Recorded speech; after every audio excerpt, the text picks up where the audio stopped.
Hello everyone, आप सभी लोगों का एक बार फिर से बहुत बहुत स्वागत है। आज के इस वीडियो में हम एमबी बुक के इडियम्स कवर करेंगे। इससे पहले हम 10 पार्ट या करीब 11 या 12 पार्ट कर चुके हैं, तो ये आज का 12वां पार्ट हो सकता है। अगर आपने अभी तक इससे पहले की सीरीज नहीं देख रखी है तो आप प्लेलिस्ट में जाओ और वहां पे वो सीरीज पड़ी हुई है, तो वो एक एक वीडियो आप देख सकते हो। अभी तक मैंने वो सारे वीडियोस मोबाइल पर पढ़ाए थे, बट अब इसके आगे अब मैं बोर्ड पे ही ये सारे वीडियोस कवर करूंगा।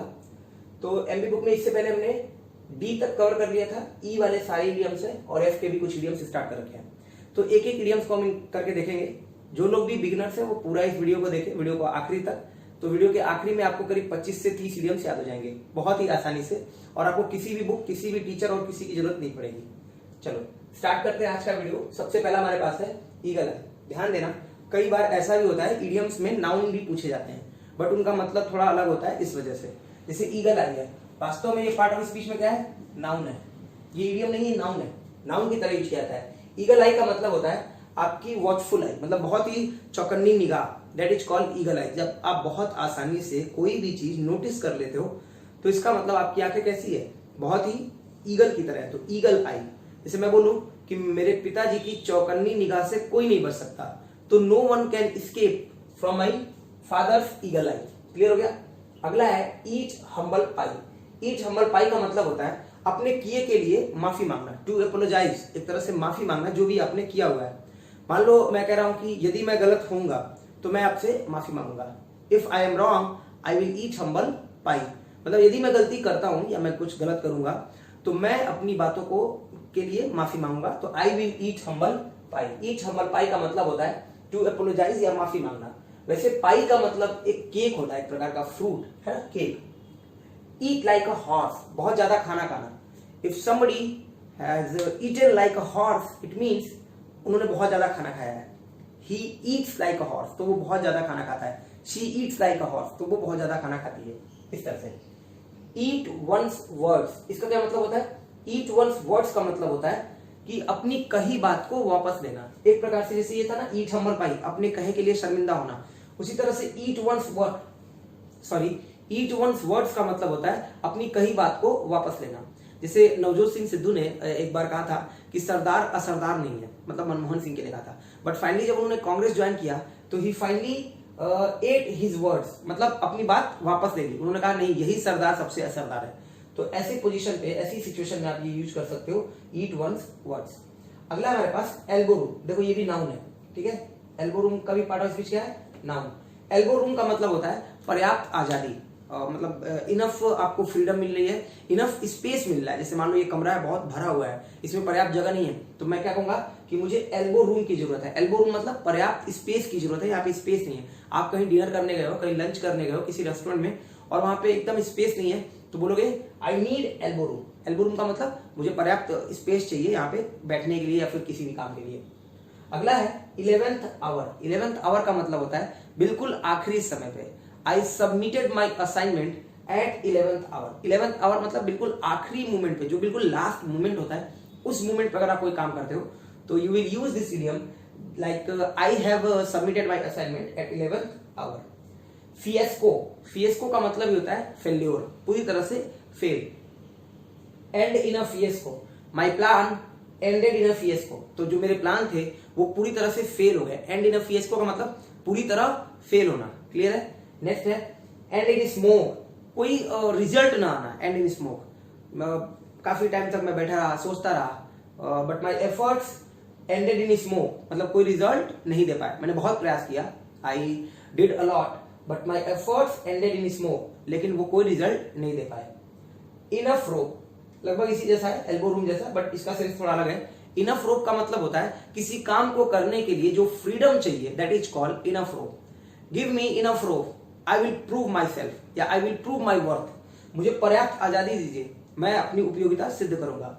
Give me enough rope. तो एक बार फिर से देखो, कोई मेरे पिताजी के ईगल आई से नहीं बच सकता, मतलब उनकी निगाह जो है बहुत ही वॉचफुल है, बहुत ही चौकन्नी है, जो कुछ भी उनके आसपास चलता है। ईट हम्बल पाई, यदि मैं बोल रहा हूं, यदि ये चीज याद नहीं हुई तो मैं आपसे माफी मांग लूंगा, है ना। नॉट लाइक दैट कि मैं आपसे माफी मांगूंगा, बट आप इसे इमेजिन कर सकते हो। आई will eat humble pi. She eats like a horse, वो बहुत ज्यादा खाना खाती है। सिद्धू एट हिज वर्ड्स, तो नवजोत सिंह सिद्धू ने अपनी कही बात क्या कर ली, वापस ले ली कि सरदार असरदार नहीं है बल्कि यही सरदार असरदार है।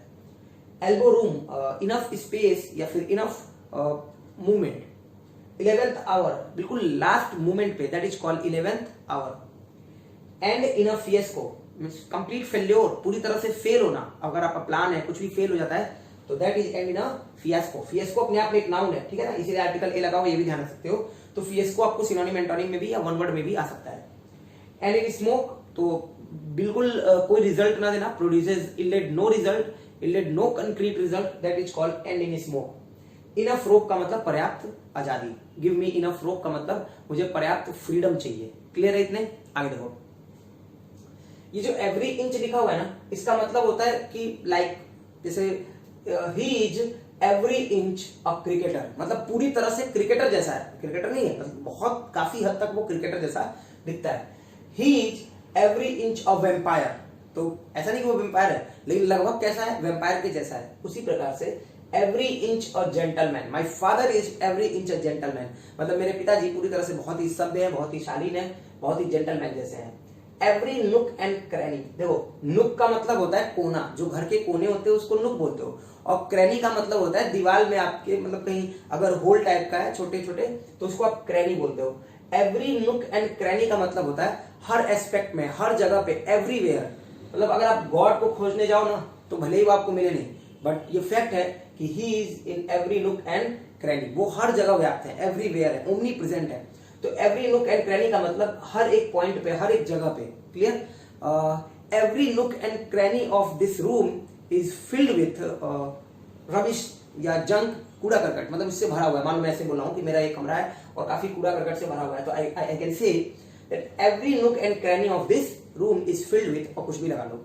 अगला है eye for an eye. Eye for an eye का मतलब होता है रिटेलिएशन, यानी कि बदला, है ना, जैसे आप बोलते हो जैसे को तैसा, इसी के लिए आप यूज कर सकते हो tit for tat, tit for tat.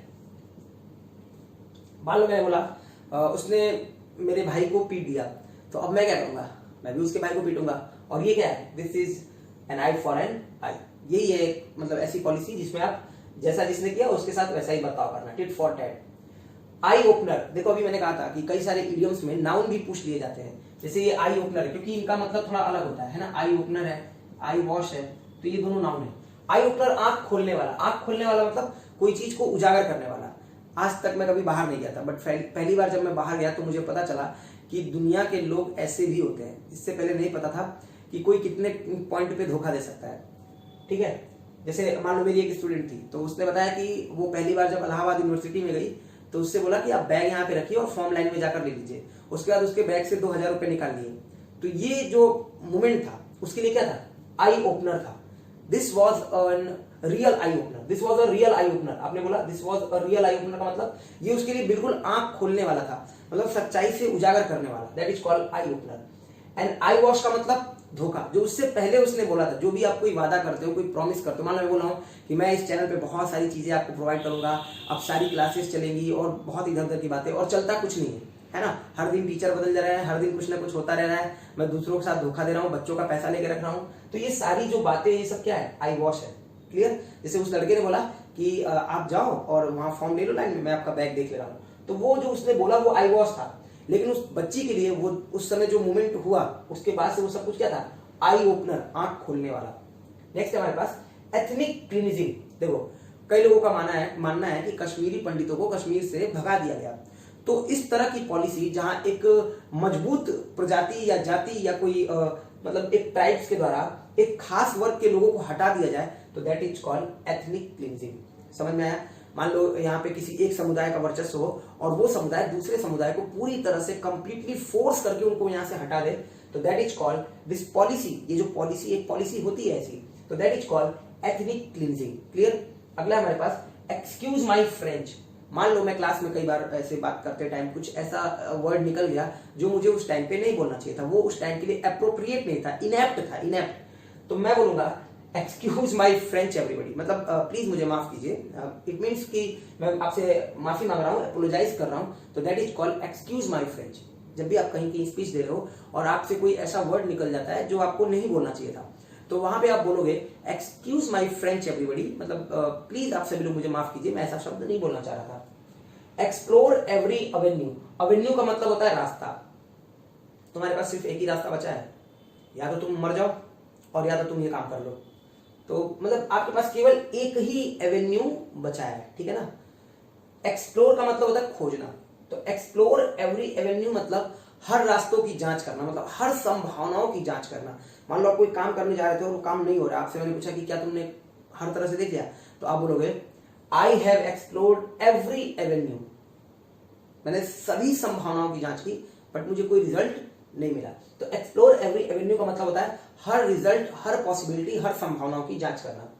Evening of life, जीवन की शाम यानी कि बुढ़ापा, ओल्ड एज के लिए आप यूज करते हो इवनिंग ऑफ लाइफ। इवन कील, बहुत ही बैलेंस्ड वाली सिचुएशन को बोलते हो इवन कील। जैसे हमारे मोदी जी बोल रहे हैं कि हम अपने देश की इकोनॉमी को संतुलित अवस्था में लाना चाहते हैं, तो we wants to bring back our economy on an even keel, on an even keel मतलब संतुलन की अवस्था में। एक बार फिर से देखो, मेरे पिताजी पूरी तरह से सभ्य हैं, तो he is every inch a gentleman. Every nook and cranny of this room is filled with my books या माई पेपर्स, कुछ भी बोल दो, न्यूज पेपर्स, कुछ भी बोल दो। This is an eye for an eye, ये जो पाकिस्तान ने किया उसके बाद हमने जो किया, तो ये बदले के लिए बदला था, मतलब जैसा जिसने किया टिट फॉर टैट था, रिटेलिएशन था। अरे मैं गया था वहां पे एक बुक खरीदने के लिए और उसने तो मेरे पॉकेट से पैसे निकाल लिए, मुझे नहीं पता था पहले, कभी जेब भी लोग ऐसे खींच लेते हैं, तो वो मूवमेंट मेरे लिए क्या था, आई ओपनर था। और उससे पहले ही वहां पे वो लड़का जो खड़ा था उसने बोला कि नहीं नहीं यहाँ पे कोई दिक्कत नहीं है, आप आराम से अपना पर्स यहाँ पे रख सकते हो, अपना पर्स जो है पीछे वाली जेब में ही रखो, कोई दिक्कत नहीं होगी, कोई जेब नहीं उठाएगा आपसे, है ना, जेब नहीं लेगा आपकी। तो वो जो बातें थी, वो प्रॉमिस, वो वर्ड्स, वो जो भी कुछ बोल रहा था, वो सब आई वॉश था। आई वॉश मतलब धोखे से भरा हुआ। एथनिक क्लींजिंग, एक खास वर्ग के द्वारा, एक खास वर्ग को जो मतलब थोड़ा कमजोर हो, उसको उस जगह से जहां पे वो लोग रह रहे हो वहां से पूरी तरह से कंप्लीटली आउट करना, बाहर करना, that is called ethnic cleansing. कोई वर्ड ऐसा निकल गया हो जो नहीं बोलना चाहिए था, तो आप बोलोगे एक्सक्यूज माई फ्रेंच एवरीबडी, मतलब आप लोग प्लीज मुझे माफ कीजिए, मैं ये नहीं कहना चाह रहा था। मैंने सभी संभावनाओं की जांच कर ली बट मुझे कोई रिजल्ट नहीं मिला। I have explored every avenue. Evening of life, बुढ़ापा। And we want to bring back our economy on an even keel, मतलब हम चाहते हैं कि अपने देश की इकोनॉमी को एक संतुलन और बैलेंस सिचुएशन में लेकर आए। तो इतने इडियम्स ई वाले से थे एमबी बुक में। ये एफ वाले इडियम की स्टार्टिंग के 10 इडियम्स हैं, इसके बाद फिर और जो होगा वो नेक्स्ट सेशन में लेंगे। इससे पहले का अगर सेशन आप देखना चाहते हो तो इसी वीडियो के साथ प्लेलिस्ट में चले जाओ और प्लेलिस्ट में आपको सारे वीडियोस एक एक करके दिखेंगे। तो जो लोग भी अपने इडियम्स कवर करना चाहते हो कि आपको 2000-2500 इडियम्स याद हो जाए, तो आप मेरे सेशन को एक एक करके फॉलो कर सकते हो। फेस द म्यूजिक, फेस करना मतलब सामना करना। अगर आप ये सब नहीं याद करोगे तो फाइनली पेपर में आप ही को फेस करना पड़ेगा। तो जो कुछ भी आप करते हो उसका जो नेगेटिव कंसिक्वेंस होता है, अगर मान लो आपने कुछ नहीं किया तो जो उसका परिणाम होता है वो आपको ही भुगतना पड़ना है। तो आप बोलोगे you will have to face the music, मतलब आपको ये परिणाम भुगतना पड़ेगा। You will have to face the music. At face value, face value क्या होती है, किसी चीज की, जैसे कोई टोकन है उसके ऊपर एक वैल्यू जो है प्रिंट होगी, तो वो फेस वैल्यू होती है। उसी तरह से मान लो मैंने कोई बात बोल दी और आपने उसे ऊपरी तौर पे ले लिया, तो that is called at face value, है ना। मान लो मैं कह रहा हूं तुम्हें उसकी बात को फेस वैल्यू पे नहीं लेना चाहिए था, मतलब जैसा उसने बोल दिया उतना मत मानो, थोड़ा गहराई में जाओ, पता करो कि वो सच है कि नहीं है, तो that is called at face value. At face value मतलब ऊपरी तौर पे कोई बात को आप मान लेते हो, फेस वैल्यू इसी को बोलेंगे। फेयर एंड स्क्वायर, बहुत ही निष्पक्ष, है ना। प्रधानमंत्री मोदी जी जो अभी इस समय हैं, उन्होंने 2014 में जो इलेक्शन जीता बहुत ही निष्पक्ष था, अगर मैं ऐसे बोलूं तो ही won the election fair and square, मतलब बहुत ही ऑनेस्ट तरीके से, बिल्कुल उसमें कोई भी बेईमानी नहीं हुई, मैं ऐसा अगर कहूं तो। Fair crack of the whip, देखो विप का मतलब चाबुक होता है, और ये जो फेयर वर्ड है ना, इसका पार्ट ऑफ स्पीच नाउन भी होता है, वर्ब भी होता है, एडजेक्टिव भी होता है, कई पार्ट ऑफ स्पीच में होता है, ठीक है। जैसे फेयर आप बोलते हो ना, इंटरटेनमेंट बोलते हो, एडजेक्टिव फॉर्म में बहुत ही साफ, बहुत ही क्लियर, ठीक है, बहुत ही इक्वल, तो दैट इज कॉल्ड फेयर। तो fair crack of the whip, equal opportunity.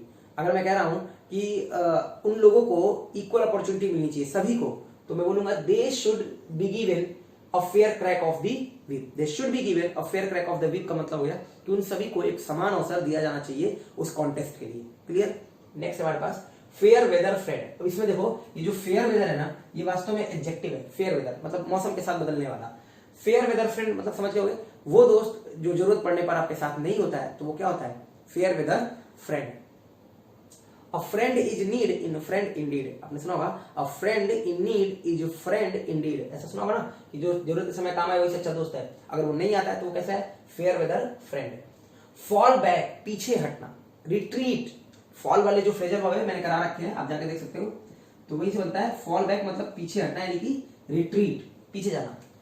Fall foul of, fall foul of का मतलब होता है किसी के साथ कॉन्फ्लिक्ट में आना, डिसएग्री करना। जैसे मान लो मैं कहूंगा डोंट फॉल फाउल ऑफ, या डोंट फॉल फाउल ऑफ, या fall foul with your sister, ऐसे बोल दे रहा हूं, तो अपनी बहन के साथ कॉन्फ्लिक्ट में मत आओ, है ना, मतलब उससे डिसएग्री मत करो। या फॉल फाउल ऑफ लॉ होता है कई बार, इसके साथ अगर आप लॉ लगा दो, लॉ नियम कानून रेगुलेशंस गाइडलाइंस, तो इसका मतलब नियमों को आप अनदेखा कर रहे हो, नियमों के साथ आप कॉन्फ्लिक्ट में आ रहे हो, उनके साथ डिसएग्रीमेंट में आ रहे हो, तो that is called fall foul of.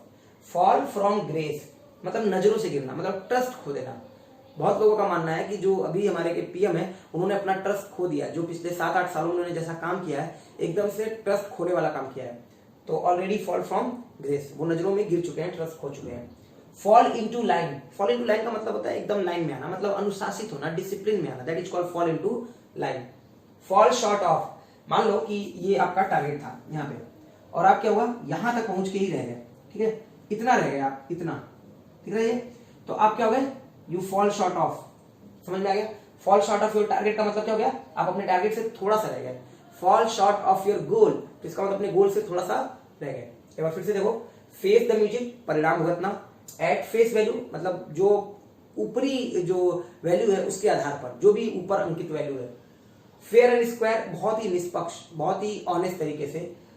everyone should be given a fair crack of the whip, मतलब सभी को इक्वल अपॉर्चुनिटी देनी चाहिए, मिलनी चाहिए।